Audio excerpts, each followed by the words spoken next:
Kuna 660% Iisraeli maismaast on klassifitseeritud kõrbetena, on idufirmade riik loonud oaasi, kus kõige uuenduslikumad lahendused trotsivad kliimamuutuste kahjulikke mõjusid. Iisraeli teadlased Weizmanni instituudist ja Iisraeli teadusfondist jätkavad head tegemist Tikkun Olami missioonil.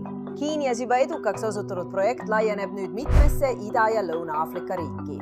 Järgmise 3 aasta jooksul mõõdab ja võrdleb 10 teadlasest koosnev meeskond, kellel on kaasas mobiillabor, andmeid kliimamuutuste kahjulike mõjude kohta, mis kuivatavad savanne ja metsi.